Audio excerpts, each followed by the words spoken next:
anem a començar una nova sessió del cicle de lletres del camp. Com sabeu, cada trimestre el Centre de Lectura dedica, ja tenim 2 cicles en marxa, un és el cicle de lletres del camp, en el qual comptem amb escriptors del Camp de Tarragona que han destacat per la seva trajectòria literària, per tant els convidem a que puguem fer un repàs a la seva trajectòria. I també tenim un altre cicle que es diu Veus literàries del Centre de Lectura, en el qual se va complementant amb un artista de referència també que ens ve d'algun altre lloc dels països catalans. Avui tenim la fortuna, la sort de comptar amb nosaltres amb Jordi Folch. Fa molts anys que el coneixem, que sabem la seva trajectòria, una persona que ha treballat moltíssim en el camp de la literatura i en altres camps, però especialment en el camp literari, com és evident. I avui també ens acompanya per presentar-lo la regidora de Cultura de l'Ajuntament de Reus, la Montserrat Caelles, que ens farà una petita presentació, i després donaran peu que sigui la Montserrat Enciola, la cap de la Biblioteca del Centre de Lectura, que ens farà la presentació de la trajectòria d'en Jordi Folch, i el mateix Jordi Folch, que ha acompanyat amb la Dolors Esquerda, ens explicaran les seves redactats literaris i també podem gaudir d'una petita lectura dels textos del Jordi. Li passo la paraula a Montserrat Caelles, que ens torna a honorar amb la seva presència en aquesta casa. Moltes gràcies. Moltes gràcies, president. Bé, moltes gràcies també per acollir-me de nou en aquesta casa, que per mi sempre és un plaer poder estar i m'hi sento tan a gust i tan acompanyada i posar en valor totes les activitats que com aquesta es duen a terme i que enriqueixen tant la cultura de la nostra ciutat. Dit això, també donar les gràcies a en Jordi per haver-me convidat. Realment, a part de ser un gran valor cultural de la nostra ciutat i que porta el nom de Reus per tot arreu on va amb moltíssima dignitat, és també un bon amic i especialment per això em fa molta il·lusió poder ser avui aquí i donar pas a la seva presentació ja més extensa que ens farà la Montse Enciola. En Jordi és una persona que aquí avui està per la seva faceta d'escriptor, però jo m'agradaria destacar que en té moltíssimes i no sabria quina destacar o quina posar més en relleu per sobre de l'altra, perquè realment és una persona que t'enriqueix en tots els sentits quan la tens a prop i que et transmet una passió i una energia positiva que és d'agrair i que en els temps en què vivim sempre va molt bé tenir a prop persones amb aquestes característiques. Creatiu, publicista, evidentment, escriptor. A vegades dius, té moltes de les característiques que també tenen algunes dels noms il·lustres que després en diem genis i ara dirà, Montse, com exageres, no? Però sí que és veritat que sempre és un plaer poder compartir una estona amb ell o, encara que no pugui ser en ell en persona, llegint algun trosset dels seus llibres que no deixen de ser una part de si mateix. Dit això, jo ja no em vull extendre més, li passaré la paraula a la Montse Enciola, que ens farà un detall molt més exhaustius de la seva trajectòria. Gràcies.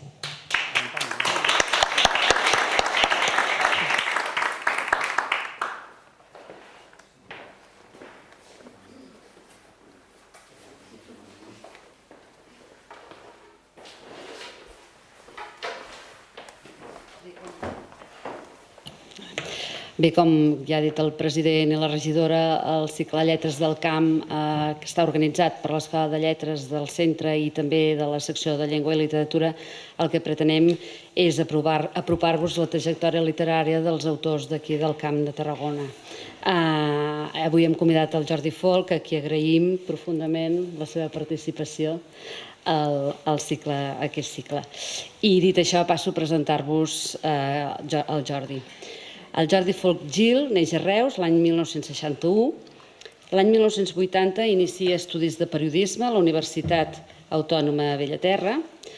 Poc després comença a col·laborar com a redactor i locutor d'Antena 3 Ràdio amb Claqueta, programa de crítica cinematogràfica, i està en les seves col·laboracions cinematogràfiques al Diari de Tarragona i a Ràdio Reus. Després de llicenciar-se en periodisme, reprèn estudis de publicitat que enllesteix l'any 1989. El mateix any crea la seva pròpia agència de publicitat, Folch Genius. L'any 1990 publica el seu primer llibre, La Rosa de Reus, finançat pels comerciants locals. L'any 1995 publica Un consomer de contes, recull de narracions sobre hàbits alimentaris, el qual resulta premiat per l'Institut Català de Consum de la Generalitat. L'any 1997 obté el Premi Carmesina de Literatura Infantil per al viatge extraordinari d'un tap de banyera. L'any 1998 ingressa com a director creatiu a Columna Comunicació, vinculada al grup editorial Columna, després que aquesta hagués absorbit la seva pròpia agència. L'any 1999 funda l'empresa Veus Públiques, una agència de publicitat amb seu a Barcelona, vinculada al grup Enciclopèdia Catalana. És, paral·lelament, editor de les revistes Espais Mediterranis i El Correu de la UNESCO. L'any 1999 guanya el Premi Josep Ferrer i Gual de Tarragona de textos teatrals, amb contes a la Lluna Trista, i el Premi Guillem Cifré de Colònia amb La Guerra dels Xiclets, una comèdia negra tribut a Roald Dahl, de la qual va preparar la seva adaptació teatral. 2 anys després guanya amb aquesta obra el Premi Protagonista Jove que concedeixen les biblioteques i les escoles de Catalunya. Al mes de març de 2004 abandona totes les seves activitats professionals per reforçar la seva trajectòria com a escriptor i com a fotògraf.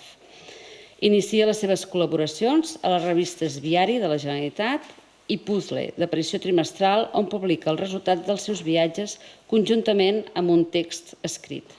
Aquell mateix any inicia un seguit de viatges per diversos països, viatges que realitzarà també l'any 2005, els quals li permeten vestir un arxiu fotogràfic dotat de milers de negatius per a un futur projecte de fototeca.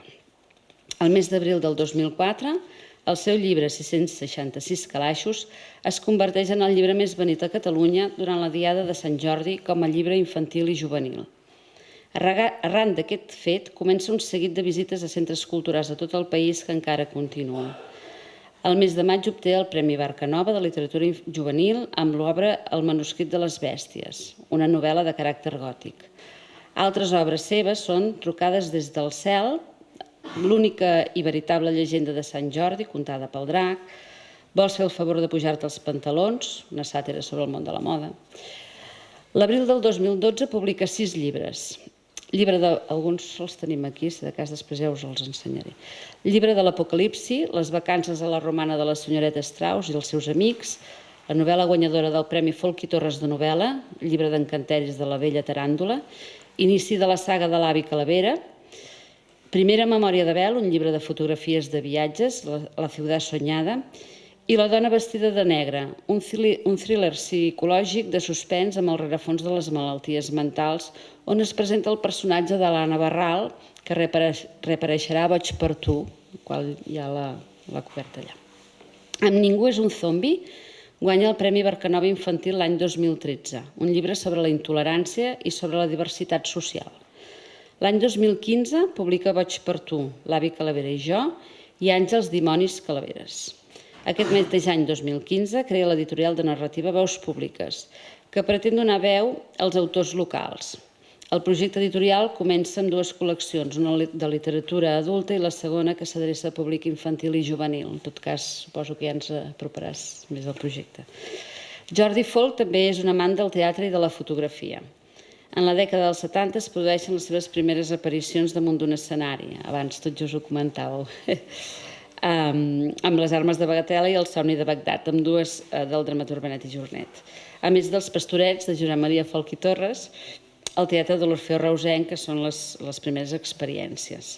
L'any 1995 intervé en el paper de passant de notari a la sèrie de TV3 Dones d'aigua, amb Montserrat Carulla, Carme Elias i Carme Sansa, entre d'altres.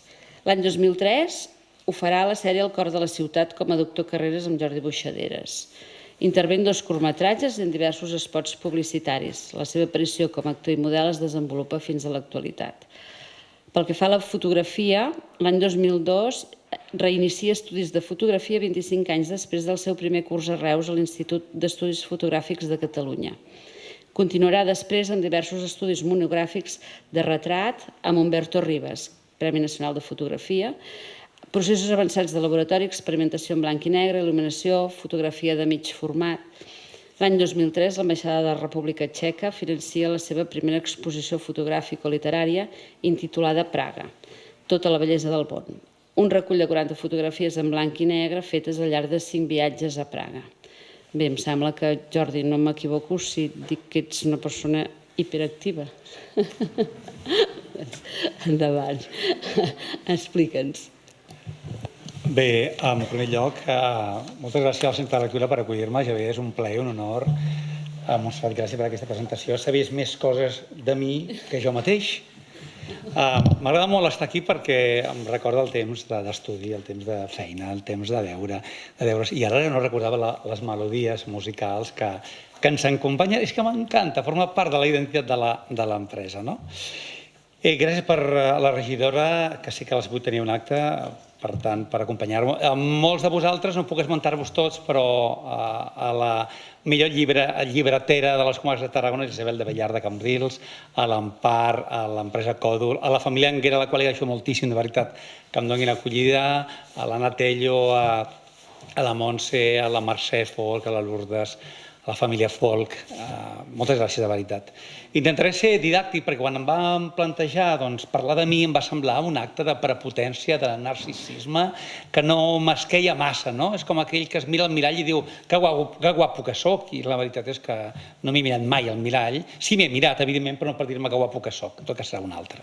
Aleshores vaig pensar que podia fer una mena de proposta o pseudoproposta pseudopedagògica, que potser podia donar més pas al professor que a l'escriptor per intentar compartir amb tots vostès algunes descobertes o algunes informacions del món creatiu que m'interessa sempre molt compartir amb els alumnes, amb la gent que estimo i amb la gent que m'acompanya. Sempre he manifestat i he dit que les persones tenim que fer, que acomplir, que portar a terme els nostres etcèteres. Què són els etcèteres? Són aquelles activitats, aquelles capacitats creatives que moltes vegades deixem per més endavant. No fa massa anys una amiga, o creia que era amiga meva, em pregunta: quin llibre estàs escrivint? I com em va veure que dubtava, em va respondre: no et preocupis, ja ho faràs quan et jubilis. Això és ser una mala amiga. No m'ha deixat res per quan ens jubilem. Carpe diem. Hem de viure el dia perquè demà mateix no existeix. De moment. Per tant, les etcèteres, quan acabem una redacció o una frase, diem etcètera, o fins i tot amb el diminutiu, etcètera. Els etcèteres són aquelles capacitats que tenim que moltes vegades deixem adormides perquè la feina, les responsabilitats, el que diran de nosaltres no ens permet executar.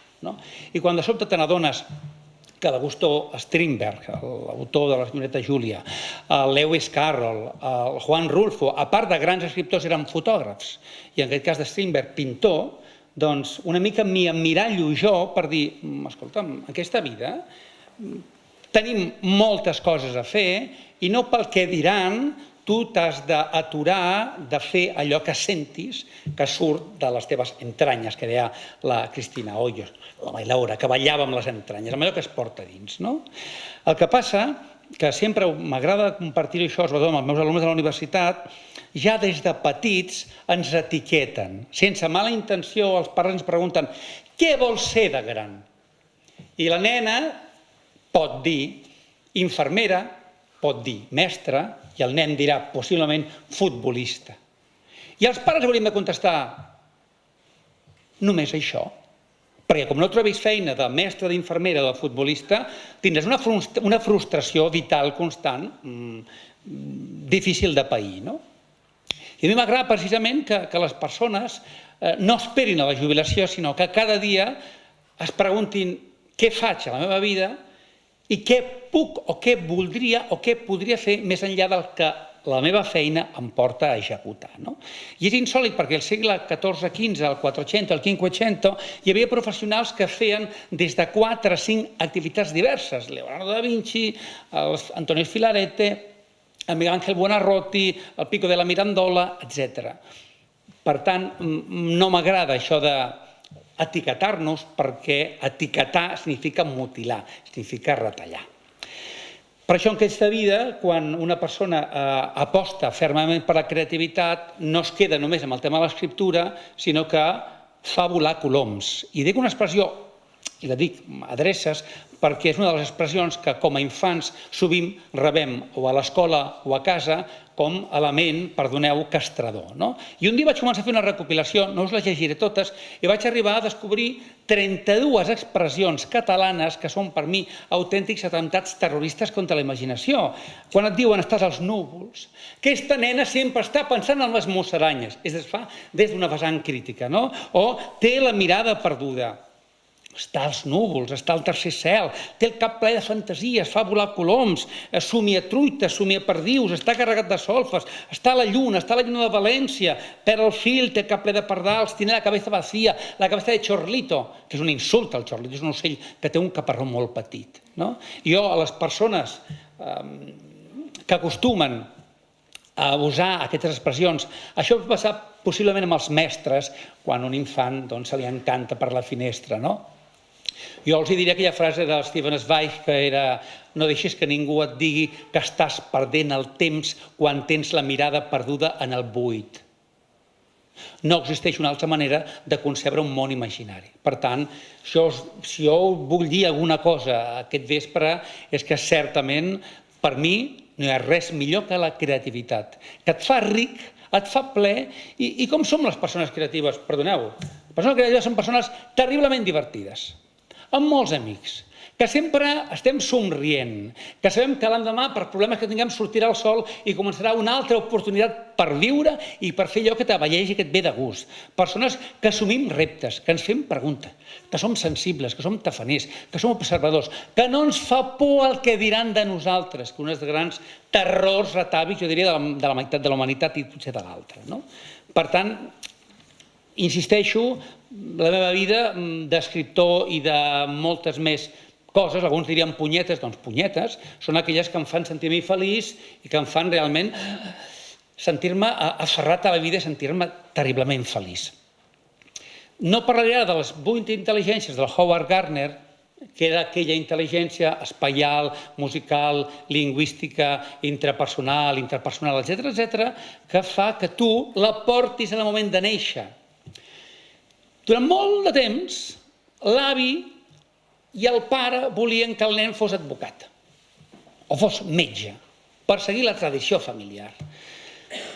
Això ara sap que no té per què ser així, ni potser l'infant, el noi o la noia, té les mateixes capacitats que l'avi, que el besavi, que el rebesavi i que el pare. Per tant, la qüestió és deixeu-lo fer, deixeu-lo que s'expressi amb aquell talent natural que porta i que en tot cas ha de conrear, alimentar i fer créixer. Per tant, què vols ser tu quan siguis gran? Tot és possible, però dissortadament els pares, si ens adonen, sempre estem etiquetant. Una anècdota, fa una setmana que estava jo fent un cafè amb llet amb un amic i una senyora li explicava a la seva amiga. Diu, mi hijo ayer me dijo que de mayor sería o quería ser camionero. I la senyora li explicava a la seva amiga. I jo li vaig dir, no, camionero no, director d'una flota de camiones. És a dir, la mare ja estava redefinint el perfil del fill que està jugant i que al cap i al final no sap encara què vol dir ser camioner o ser director d'una tropa, d'una fila de camions. Per tant, m'agrada que les persones pensem en conceptes creatius i ens adonem que els infants realment són un paper en blanc i que com a avis, com a pares, com a germans, la nostra aportació, i com a mestres, sobretot, la nostra aportació és molt important. Hi havia un proverbi hindú que deia «Dóna'm un infant de 5 a 10 anys i et diré com viurà i com morirà». És un concepte metafòric potser una mica extens, però en certa manera volia dir que, caramba, les característiques psicològiques i eminentment creatives de l'infant es fan als seus primers moments de la vida. I per tant, m'ha anat bé aquesta invitació del centre de lectura perquè em permet fer un ràpid viatge en el passat i posar-te qüestions que la vida no et permet posar-te. I aleshores un es pregunta, i perdó per compartir, comentar aquestes particularitats, un es pregunta, i a mi la meva imaginació, la meva creativitat, d'on ve? I metodològicament jo puc definir que ve de 5 punts molt importants. La primera, una llibretera de la llibreria Cabré, del carrer Llobera, que a la comunió em regala 2 llibres. contes de fades argentins i descobreixo la Pampa, que era un territori inexplorat, i els contes dels germans Grimm. I descobreixo un món que realment coneixia de manera molt esbiaixada. Conec les grans històries de la humanitat que realment em fan volar, i mai millor dit. Dues. I mai li estaré prou agraït. El meu pare, arribada a la comunió, com a veu una persona inquieta amb moltes idees, em construeix un teatre de guinyol. I allí faig les meves primeres representacions amb titelles. Faig els decorats, inverteixo els personatges de manera que potser la Caputxeta no és tan bona i el llop potser tampoc és tan dolent. La meva creativitat comença una mica donant-li la volta a les coses que donem per entès, o dar por sentado en castellà. Per tant, te n'adones que, caramba, el Thomas Mann va ser un entusiasta de les històries d'Andersen. I el Thomas Mann, allò que el va convertir en escriptor o escriu a la història de la meva vida, són les titelles, el teatre de guinyol, com amb altres escriptors s'ha produït. 3. La televisió. Tenim una televisió amb pocs recursos però amb molta imaginació. Jo sempre he dit que soc fill de los chiripitiflàuticos i de la Herta Frankel. Els nostres fills, jo no sé de què són fills, perquè ara no puc entrar en una crítica televisiva perquè és un discurs molt vell i ja molt roí, i no tot és dolent. Però m'agrada que hi hagi una única cadena de televisió i a la UHF, perquè, escolta'm, a la Casa del Reloj, los chiripitiflàuticos i aquells programes de televisió en blanc i negre, he fet amb una sala i una espardenya, són els que realment a la gent nascuda als anys 60 ens va ajudar moltíssim, o Terra d'Escudella, en la nostra imaginació. Una cosina germana, punt número 4, que m'explica les històries de Simbad el mariner de les Mil i una nits. I jo, quedant tan bocabadat, li dic, uau, quines històries. I ella em pregunta, molt motivadora, si tant t'agraden, per què no les escrius tu mateix? I de fet vaig trigar 25 anys a poder escriure aquelles històries. I últim punt important, per això li agraeixo molt a l'Empar com a mestre de la Salle que vingui aquí, els professors que tots hem tingut i que ens han format.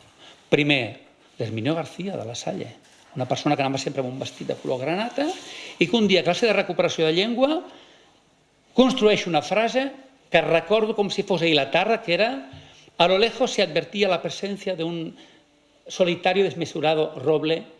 No, perdó. A lo lejos se advertía la presencia de un roble solitario i no sé què en medio de la llanura, és igual. En tot cas, un professor ha de ser molt motivador i en lloc de dir, està molt bé, quan una persona et diu, caramba, quina frase més bonica, te n'adones que gaudeixes de la construcció de les paraules.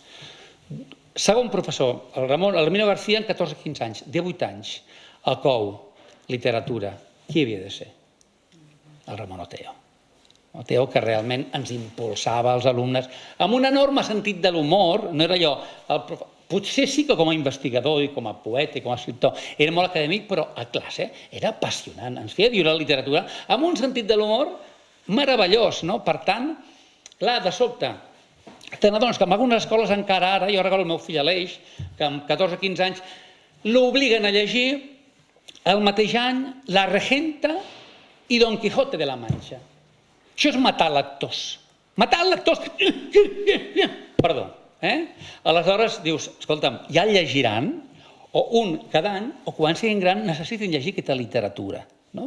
Per tant, sí, a favor de les lectures obligatòries, però, sisplau, amb una mica de seny, allò per de l'academicisme, que hem de respectar els clàssics, em sembla fantàstic i meravellós. Si els professors no recomanen els clàssics, qui els llegirà? Però, caramba, amb una mica d'ull. Per tant, aquests tres professors, l'Herminio García, el Ramon Oteo i el José María Ricarte, quan ja tinc 27 anys estudiant quart de publicitat a l'Autònoma, que m'explica voler és poder. Per tant, tots som enormement rics d'imaginació i no tenim ni fronteres, ni límits, ni aturadors. Fes el que vulguis.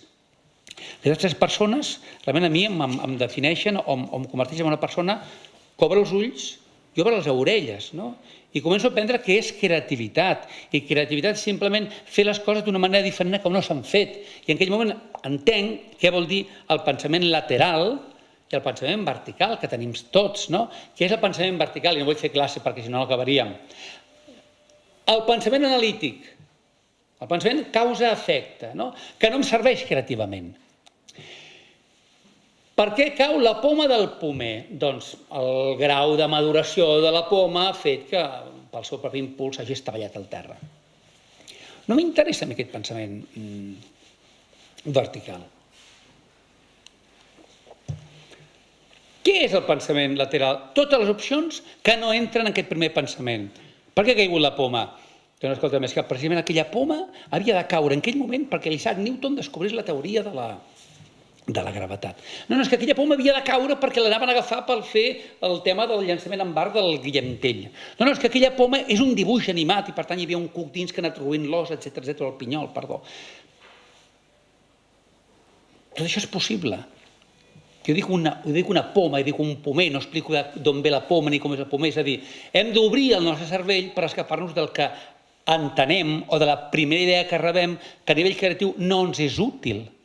Per tant, quan jo dic siguem creatius, vol dir ensenyar el nostre cervell a rebutjar la primera idea, la tradicional, i buscar camins que ens enriqueixen més com a persones i que ens permeten buscar alternatives. Si ho deia el José Antonio Marina, parlant de que fins i tot l'atur es podria resoldre amb una mica de creativitat, que no és altra cosa que cercar alternatives. El que passa que, dissortadament, un nombre molt important de polítics, i no parlem ja del món de l'economia, etc., de creativitat, jo sempre he dit com la cervesa, 0,0, és a dir, poquíssima. I hem d'alimentar el nostre cervell i en tot cas estar sempre amatents, no?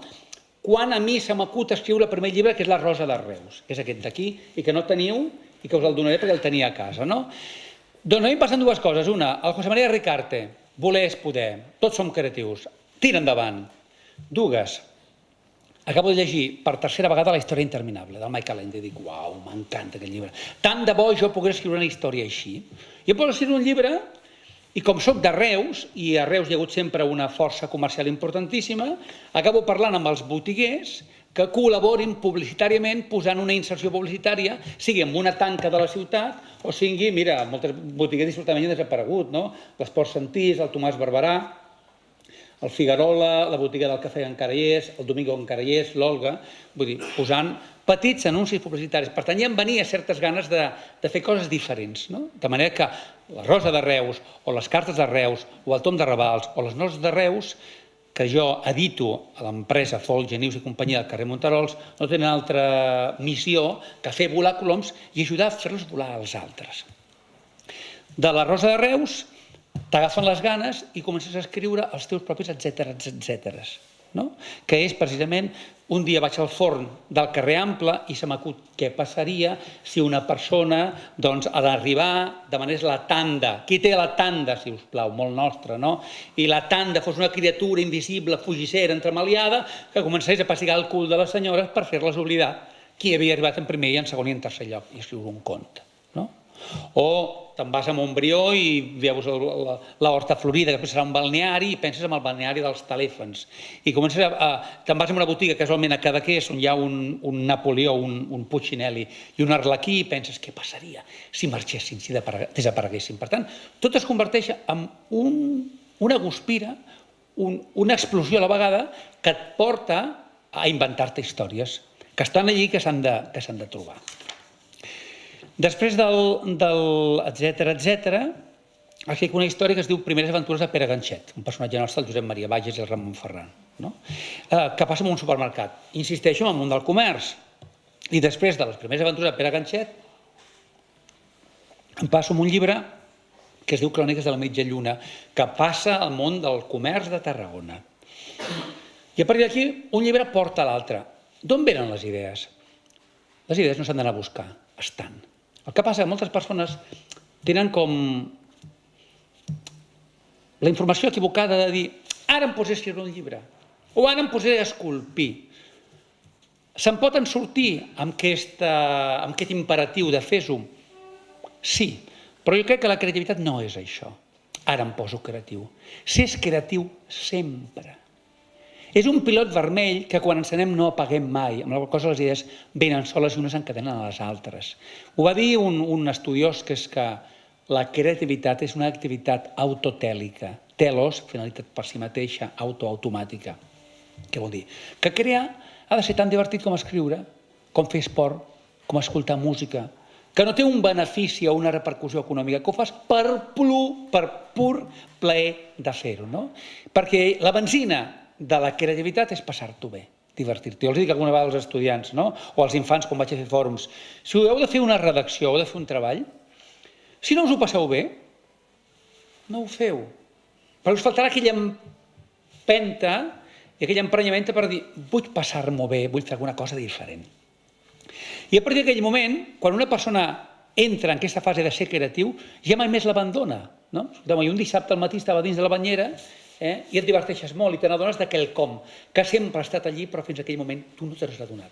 I al final de la banyera hi ha un tap de banyera que està lligat amb una cadena. I dius, pobre, quina vida més miserable. Estic segur que aquest tap està cansat de veure peus, pits i culs. I que si pogués aquest tap seria lliure.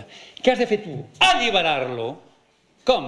Tallant la cadena? No, amb la teva imaginació. Què passaria si el tap convencia una esponja, feia el saltiró, feia un saltet, fugia pel forat de l'aigüera, travessava el clavegueram i anava fins al mar. I va ser com va arribar viatge extraordinari d'un tap de banyera, que no és res més que una al·legoria sobre la creativitat. Què es pot fer amb un tap de banyera? Si sembla un exercici per nens de creativitat, doncs escolteu-me, amb una selva plena d'animals, jugar a futbol que no tenen pilota amb un tap de banyera. En un poblat de l'oest que tenen pocs diners, el xèrif portarà un tap de banyera. I un pirat amb pocs recursos, escolta, en lloc de portar aquí un parxe, un embenat, es posarà un tap de banyera. Per tant, és molt fàcil. Això em recorda un exercici molt famós al món de la creativitat, que és quantes coses, quantes funcions diferents pots fer amb una rajola. I us dic quelcom, hi ha un experiment molt conegut de que aquesta pregunta, quantes coses diferents podries fer amb una rajola, se li fa a nois de 10 a 11 anys, això està escrit en un llibre, i poden arribar fins a les 150, 170 funcions diferents. Qui són les persones més creatives del món? Els infants, que a partir dels 11 i 12 anys tenen un daltabaix creatiu brutal. Escolteu-me, aquestes mateixes persones en aquesta investigació se'ls va fer la mateixa pregunta quan tenien 17 o 18 anys i aquell que havia assolit una xifra de 150 respostes no va passar de les 25. Això ho explica Mihaly Csikszentmihalyi, que és un gran erudit del món de la creativitat, en un llibre que es diu Flow, la psicologia de la felicitat, perquè creativitat i felicitat estan connectades. D'on venen les idees? Insisteixo, l'única diferència que hi ha entre vosaltres i jo, l'única és que jo tinc el cervell entrenat, perquè decideixo gaudir de la vida i fer allò que vull, però d'una expressió més dura. Pel damunt del bé i del mal, el que puguin pensar de mi, perquè vull ser feliç, vull gaudir d'allò que faig. Per tant, la ment s'ha d'entrenar. La ment, el cervell és plàstic. Aquella persona, perdoneu per tornar a caure en aquest recurs fàcil, que es passa el dia enganxada a la tele, i perdoneu, els infants catalans, nois i noies, un article de fa poc, es passen 3 hores 40 minuts davant de la tele, afegim el tema de les pantalles i diu que hi ha un problema verdaderament molt seriós. El Nicholas Carr té un llibre fantàstic que diu el que internet està fent amb el nostre cervell. Per tant, és cada dia serà més difícil que els infants a l'escola escoltin, quan estan acostumats a fer 5 coses a la vegada i potser fer-les bé. Per tant, donen les idees. Escolta, un dia, això no ho sap la Montserrat, no ho sap poca gent, un dia vinc aquí al centre de lectura, el 1995, i poso aquesta mà sota la taula. I què trobo? Un xiclet. I dic, hòstia, que porcs i porques, caramba, i no sé si hi havia la Mari, que devia dir porc, o devia dir alguna cosa, i devia fer xxt, no? Dius, escolta'm, és que, a més, aquesta gent que enganxa els xiclets fa així, i deixa l'empremta digital. Sempre he dit que podria anar a la policia i dir, deténganlo! Amb l'empremta digital, fer un escaneig, mira, ve de Reus, ve de Riudecanyes, ve de Riudoms, ve de Montbrió. En aquell moment se m'acut escriure a mi La guerra dels xiclets, que estic 4 anys escrivint-la. Per tant, tot arran de venir al centre de lectura, i és veritat que ho he explicat sempre als fòrums, i trobar un xiclet sota la taula, un xiclet que beneixo profundament, sinó el xiclet de la persona que va fer aquesta marranada en lloc de posar-lo al paperet i llançar-lo al cubell de la brossa.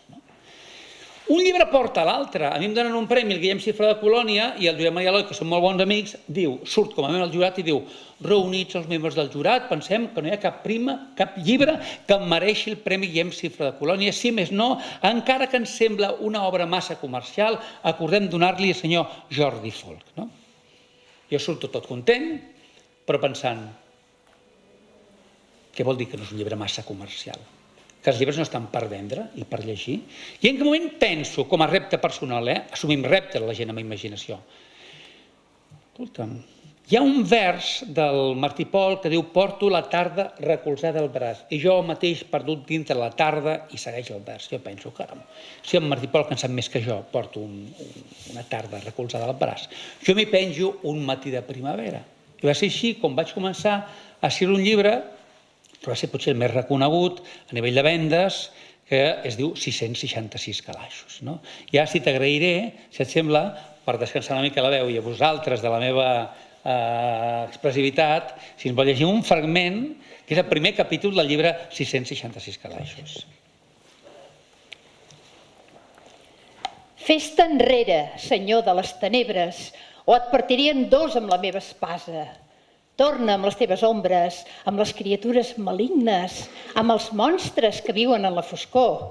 I no surtis més del teu forat, perquè si ho fas, senyor de la foscor pudenta, la llum de la meva espasa et tornarà sec i sabràs el gust de la teva sang negra quan et travessi amb l'espasa i et talli el cap, els braços i les cames. Llavors aniré pels pobles i les ciutats i ensenyaré a aquells que la vulguin veure la teva cua com un triomf de la meva amiga l'espasa i jo. Tothom coneixerà llavors qui ha derrotat el mal. El petit, però valerós, Eduard el Gran.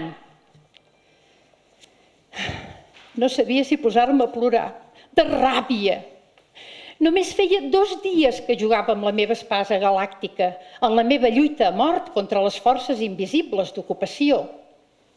Ahir va venir a veure'ns des del poble l'avi Oleguer. Va portar-me a mi i a la meva espasa galàctica a un parc amb gronxadors. I és que encara no sap que els gronxadors són per als més petits i em va demanar l'espasa per jugar a ell. Diu que va apropar-se al quiosc, després a la font, que va trobar un vell amic, però que quan va tornar ja no duia l'espasa. L'havia perduda. Prou que vàrem fer i desfer tot el camí, però de l'espasa res de res. Em vaig empipar molt. Sentia les galtes que em cremaven. Però com era possible? Un grandot jugant amb una espasa. També vaig rondinar tot el camí de tornada a casa. I tot i que l'avi em deia que en compraria una altra, jo sé que no. Me la van portar els pares d'un país molt llunyà. I l'avi ja no està per viatges. Amb prou feina ens ve a veure. La meva espasa galàctica és negra i sembla de vidre. Quan prems un botó daurat, s'encenen llums de 7 colors que pugen fins a la punta, alhora que fan xiulets i sorolls especials. Però no m'estranya que l'avi la perdés. Me n'havia d'haver adonat abans. La mare diu que l'avi està perdent la memòria, que ja no sap el que es fa amb les coses. Si ja havia perdut tota una guerra, ara fa 60 anys, no sé quina, ni com es pot perdre una guerra, però el que és cert és que va ser la primera cosa que van perdre la família. Després, un germà seu, m'han dit, va perdre la vida en un accident. I quan vaig preguntar si no l'havia trobada encara, em van dir que perdre la vida volia dir morir-se. Però ves, un altre que perdia alguna cosa. El pare es passa la vida perdent les claus de casa. I així, molt sovint, el trobem assegut a les escales, tot esperant que la mare, que és mestra d'educació especial, torni de la feina, o sigui, de l'escola. Quan a la mare em diu sovint que li faré perdre la salut, que si sóc un tabalot i que faci el favor de cridar menys, que les coses no es diuen cridant, i com que jo pregunto, què? Què? Ell em torna a dir que li estic fent perdre la salut, que vol dir posar-se malalta i que vingui el metge. I el meu germà Aleix no para de dir-me que em perdi una mica, que vol dir que me'n vagi de casa i que no molesti. Però el que molesta sempre és ell. Em fa pessics. Em dóna puntades de peu, m'empaita, vol les meves joguines i fins i tot la meva espasa galàctica. Un noi de 14 anys no ha de jugar amb espases galàctiques, diu el meu pare, si vol ser un home de profit, que no sé el que és. Però a mi no m'agrada que em digui que em perdi, perquè jo no vull ser un perdut, ni tampoc perdre'm. Si em perdo un dia, segur que ploraran molt i s'estiraran els cabells. Li estaria força bé a l'Aleix que perdés alguns cabells.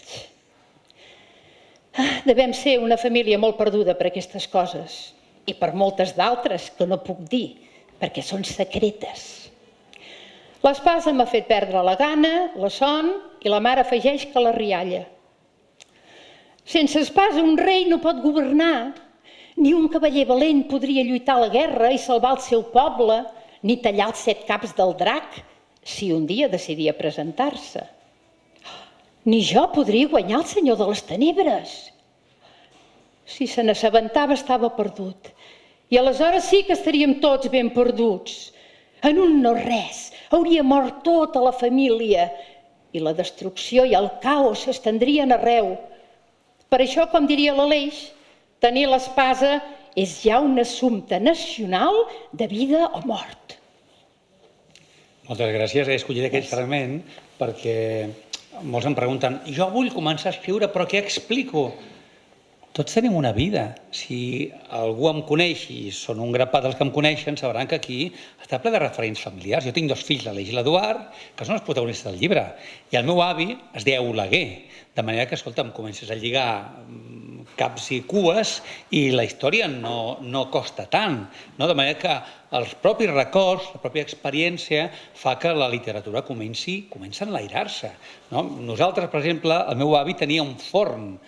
Mai vaig veure aquest forn, quan jo vaig néixer, però el forn implica una cambra ja fosca amb un forat a la paret. I el meu germà, Josep Maria i jo, jugàvem a fer-nos por amb empènyer-nos dins d'aquella habitació dient que aquella boca era la boca del dimoni i la boca de l'infern i que d'allí sortirà un dimoni. I casualment el llibre 666 calaixos neix a partir de l'experiència d'un nen que per una espasa va a l'oficina d'objectes perduts i per aquell forat acabarà apareixent en Matamala, que és una persona que ha venut l'ànima al diable per intentar ser com en Gaudí. I el diable l'enganya i, evidentment, el converteix en l'arquitecte de l'infern. Tot això, per tant, a partir dels records infantils que tots tenim. Els 10 o 15 minuts més, no vull tampoc molestar molt, un llibre porta l'altre, insisteixo, i acabo dient sempre amb les orelles obertes i els ulls ben oberts. Escric 666 calaixos i quan tu vols escriure una novel·la de suspens de terror, el que no faràs en arribar a casa serà posar-te a llegir comèdia, perquè aleshores et vindrà de gust riure, no entrar en una atmosfera tenebrosa, llòbrega, una mica de por. I durant 4 anys vaig estar llegint literatura de terror, des del Senyor dels Anells fins a un llibre, una baixada a l'infern que es diu Vathek, del William Beckford, fins al Philip Pullman, El monjo, del C.S. Lewis, El manuscrit trobat a Saragossa, del Jean Potok, un llibre magnífic, i vaig seguint de com apareixen els llibres, que no els busco, que em venen a buscar. Amb els meus fills anem a Portugal i tornant ja cap a Reus, passem nit a Salamanca. I aquella nit jo tinc un malson al qual jo em veig, no com a figura humana, no com a ésser humà, perseguit per una sèrie de persones amb un claustre de columnes abatudes, caigudes. Jo em desperto a mitjanit, realment allò tot ennuegat, suat, dius, caramba, quin malson, i dius, malson passat, posa't a dormir. I torno a tenir el mateix somni amb molts més detalls. La cosa fa que a les 4, a les 5 o a les 6 em llevi quan els meus fills encara dormen i en aquell moment penso, això és un llibre. El meu somni és el darrer paràgraf del que serà el llibre El manuscrit de les bèsties, que és la Premià Barcanova, que envies amb pseudònim i que quan et truquen dius, què passa? I quan et diuen que has guanyat els 20.000 euros per un somni que t'has apuntat, dius, escolta'm, perquè el somni és una porta oberta en un altre món paral·lel del qual venen moltíssimes idees. Ja no seria el moment d'explicar la quantitat d'escriptors que parteixen dels seus somnis per construir el seu corpus literari. Per tant, un llibre porta l'altre. Un dia el meu fill, amb 4 anys, em pregunta, portant-lo aquí a la presentació, papa, al cel hi ha telèfons? Doncs ens ha mort ningú. Que pot voler dir que si al cel hi ha telèfons. No sé què vaig respondre, però em va semblar la idea magnífica com perquè 12 anys després, quan un se sent preparat, escriu una història de què passaria si un avi, amb 60 i escaig anys, mor, ha treballat tota la vida a la companyia telefònica i demana en el testament que l'enterrin amb el seu telèfon de reparacions. Era un home molt particular que en lloc de fer l'1, 2, 3, probando, el que fa és al vell mig dels salons napolitans o despenjat pels balcons cantar napolitanes. De manera que es diu fins i tot a Nàpols que hi ha gent que espatlla el telèfon per sentir-lo cantar. I aquest home es mor i 3 dies després sona el telèfon a la casa de la família de la Chiesa i diu, prego, qui parla? I respon 3 dies que fa que ja no hi soc i ja m'he oblidat, digue-li a l'Àngela Maria, el nom està fet adrede, a posta, no?, que sóc el Jan Batista i que us truco des del cel. Per tant, com ningú ha tornat del cel ni de l'infern, jo m'invento un cel meravellós en el qual els grans escriptors, els grans creadors segueixen creant. Per tant, insisteixo, donen les idees parabòliques constants, no? Em truca l'editor de la Galera, Jordi, què passaria si Sant Jordi no hagués mort el drac?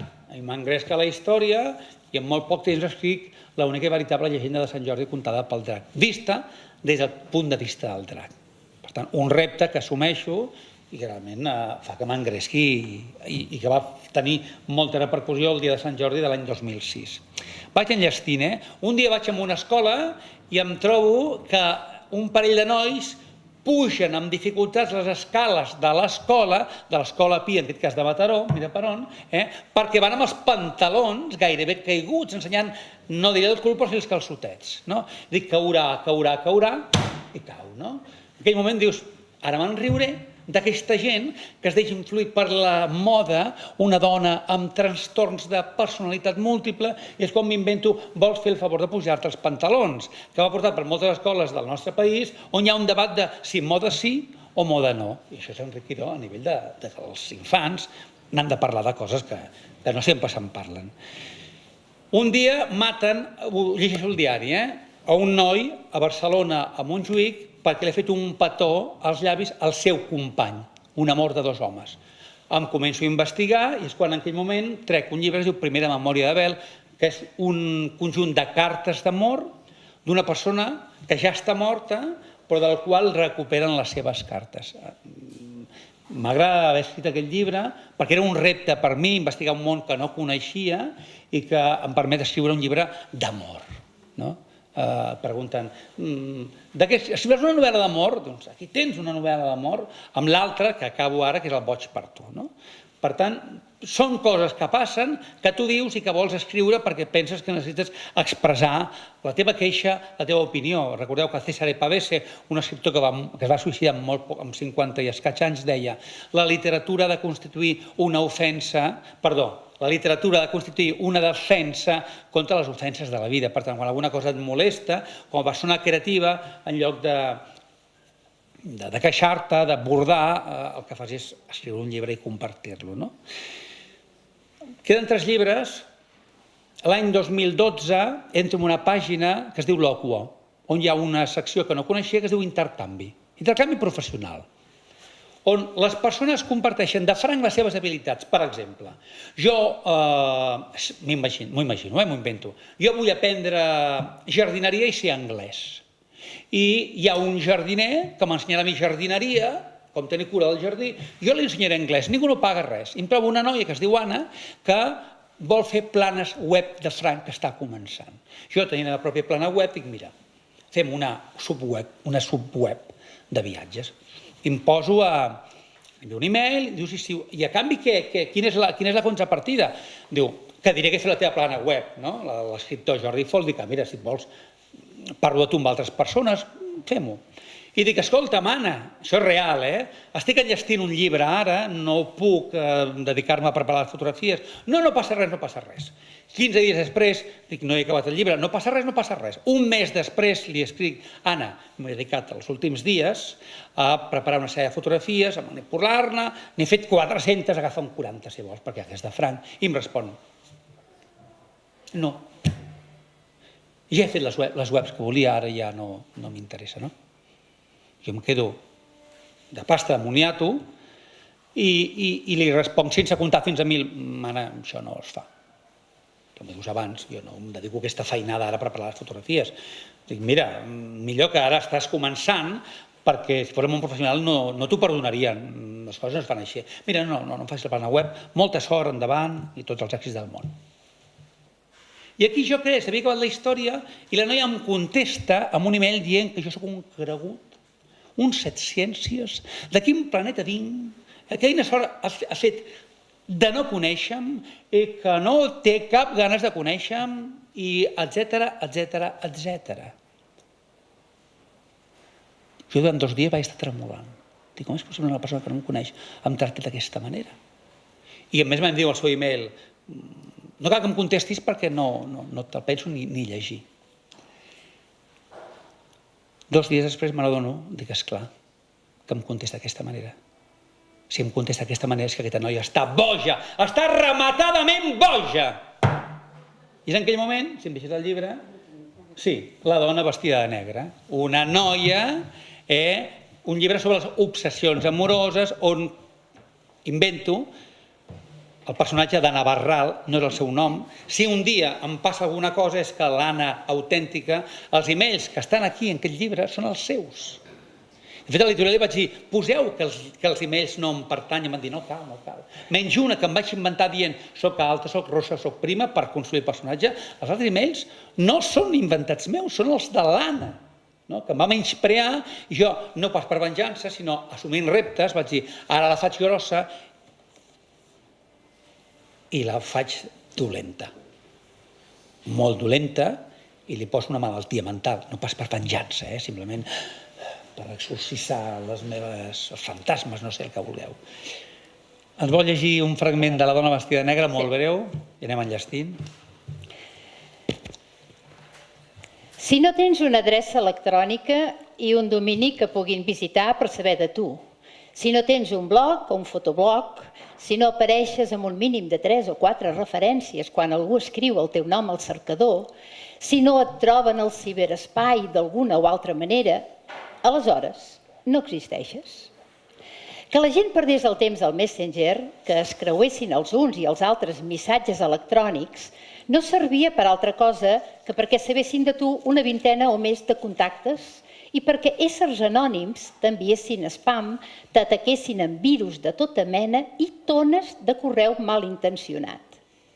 Per exemple, si algú clicar Ferran Torrents a un cercador, en qualsevulla punta del món, sabria que hi ha un periodista gràfic d'un diari barceloní de gran tirada que convertia la realitat d'alguns pocs en notícia per a molts.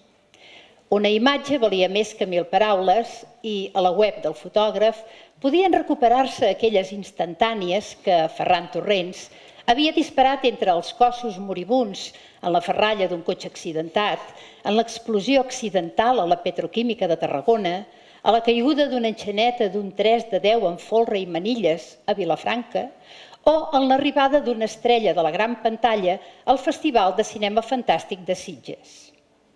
Però si algú escrivia Eduard Torrents, no apareixia res.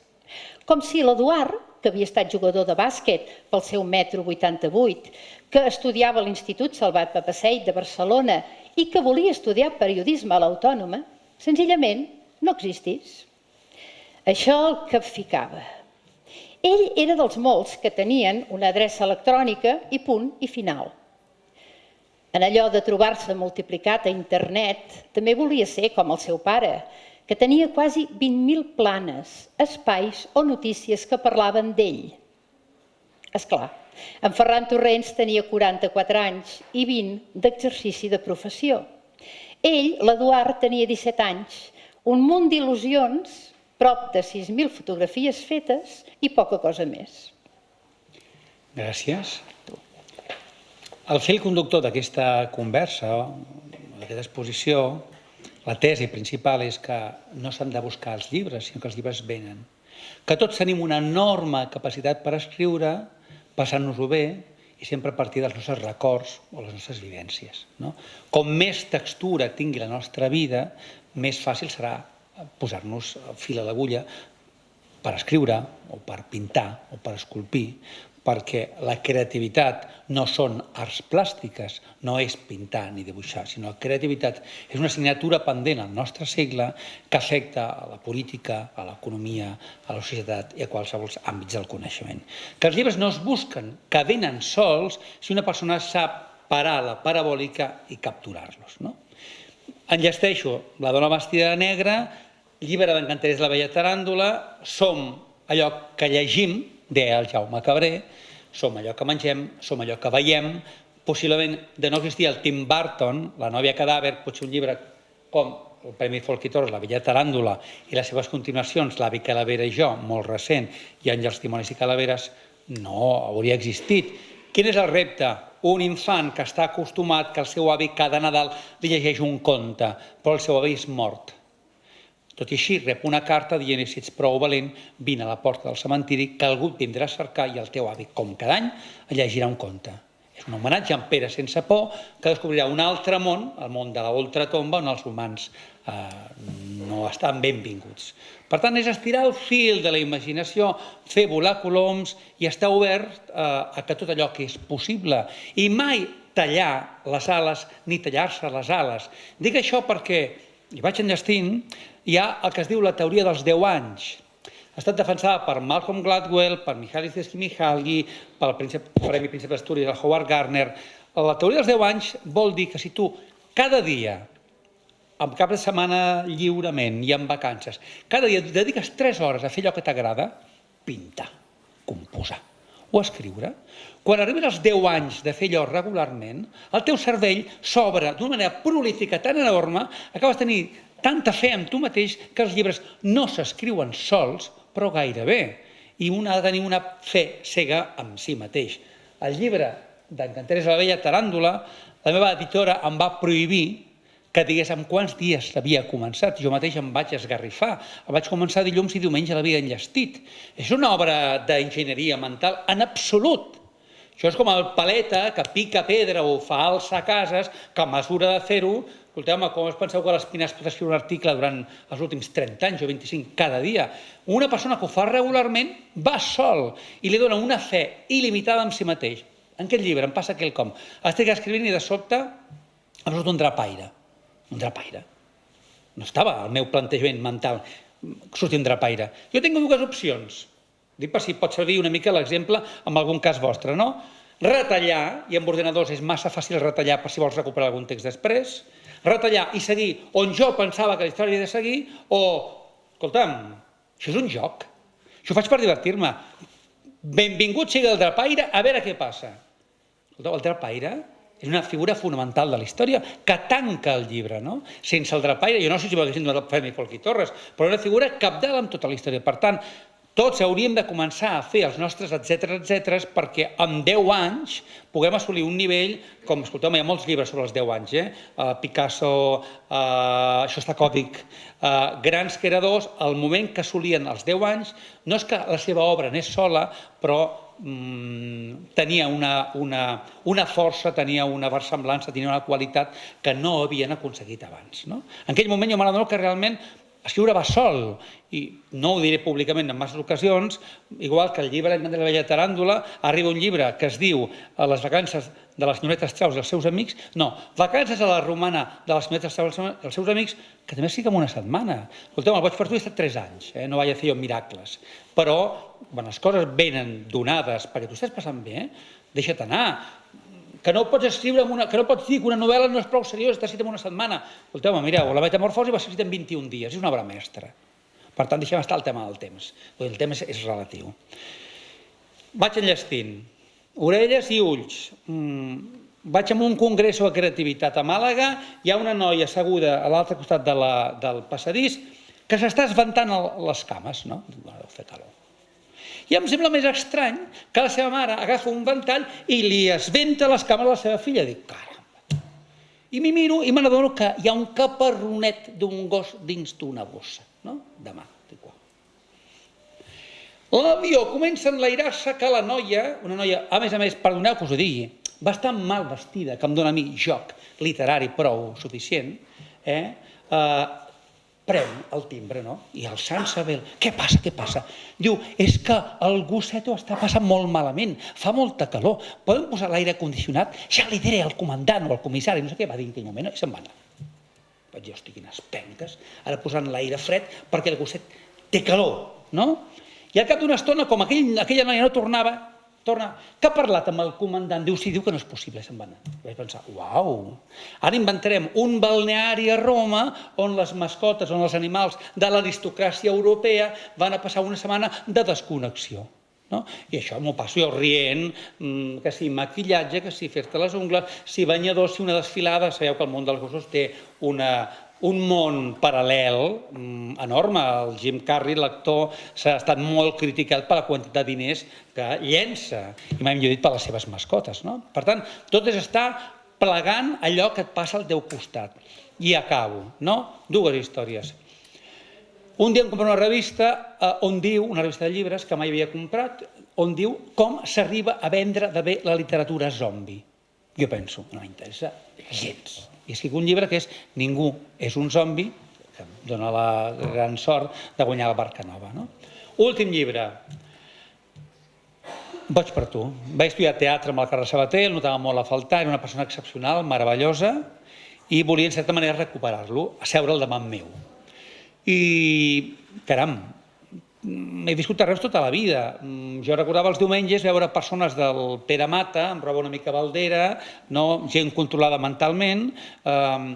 Una, dues, l'expressió estic boig per tu, que és una expressió amorosa, o estic boig pels teus ossets, i l'altra, el boig per tu, que és la cançó del Sau, que és un cant a la lluna. A partir d'aquests elements, crear una història que passa al Pere Mata de Reus, on l'Anna Barral, que té un problema mental d'obsessió amorosa molt greu, confessa que ha conegut el Carles Sabater, s'ha enamorat, ha estat a punt de casar-se, etc., amb la desgràcia de la mort real del Carles, ara el dia 13 de febrer, ara fa 17 anys, a Vilafranca.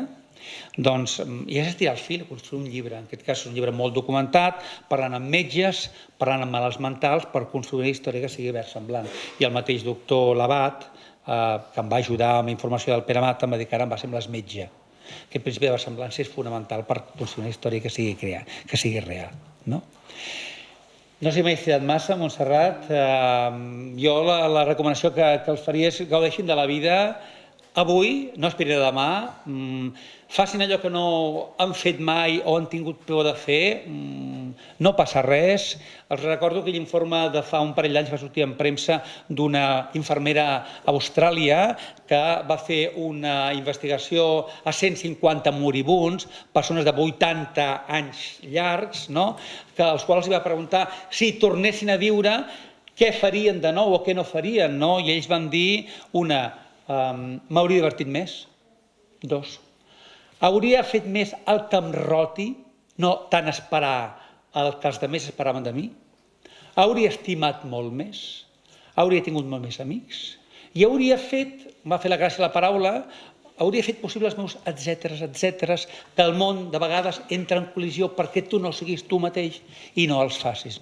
Per tant, jo, si em permeten molt modestament fer-los alguna recomanació, escolti'm, busquin els seus etcèteres. No esperen demà que no existeix i comencin a ser feliços, més enllà del que ho són, fent allò pel qual un pot estar o no preparat, però que sent una força, sent una energia interior que diu, per què no ho provo? I escolteu-me, equivocar-se és de savis i equivocar-se és el camí de la saviesa. I moltes gràcies.